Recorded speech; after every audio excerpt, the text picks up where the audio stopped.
एक दिन गौतम बुद्ध बाग में शांति से अपने शिष्यों के साथ बैठे हुए थे। तभी एक व्यक्ति आया और वहीं छाया में आकर खड़ा हो गया।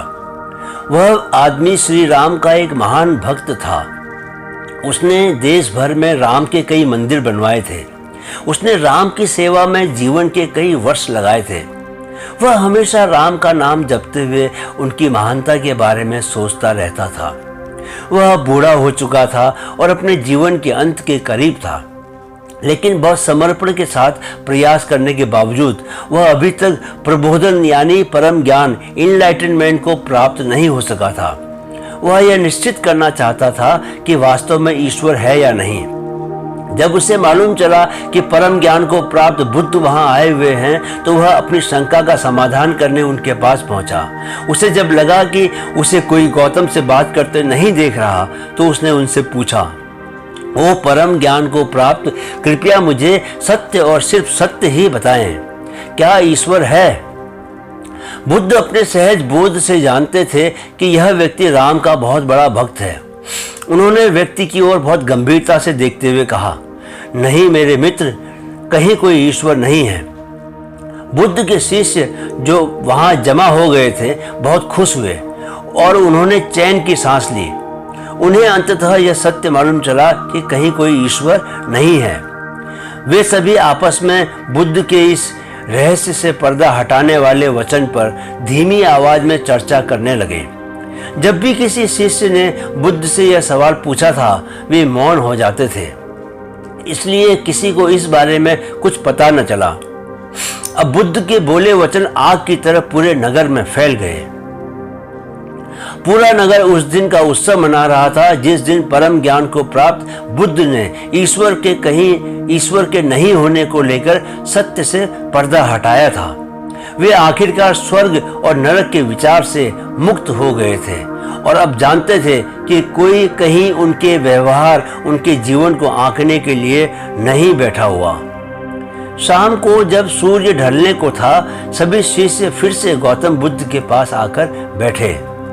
वहां एक भौतिकवादी व्यक्ति भी था जो जीवन भर नास्तिक रहा था। उसने हजारों लोगों को यह यकीन दिलाया था कि ईश्वर कहीं नहीं है।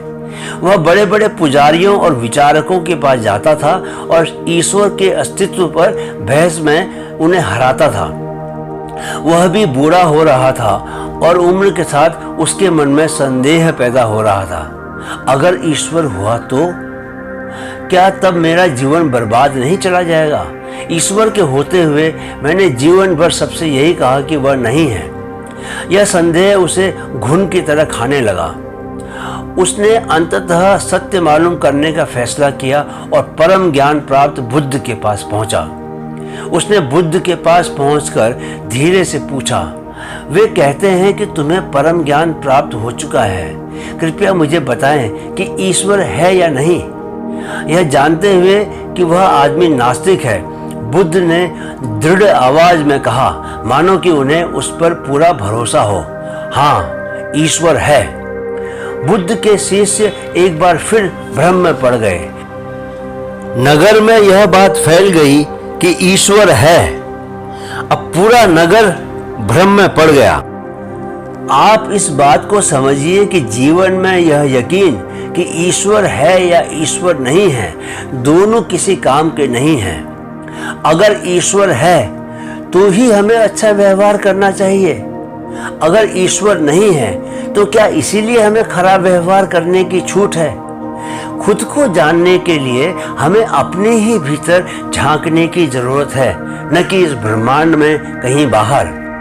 जीवन छोटा है, इसे ईश्वर है या नहीं जैसी बातें सोचने में गंवाने का क्या मतलब? हमें मतलब अगर है तो अपने मन से है। वह अगर प्रसन्न रहे, हमेशा आनंद से भरा रहे, तो हमें ईश्वर के बारे में सोचने की जरूरत ही नहीं रहेगी। एक प्रसन्न मन ही तो ईश्वर है। मन को आनंद से भरा रख पाए तो आपको हर शय में ईश्वर दिखेगा, हर प्राणी, हर व्यक्ति में ईश्वर दिखेगा। वीडियो को देखने के लिए आपका बहुत बहुत धन्यवाद। आप आनंद से भरे रहें।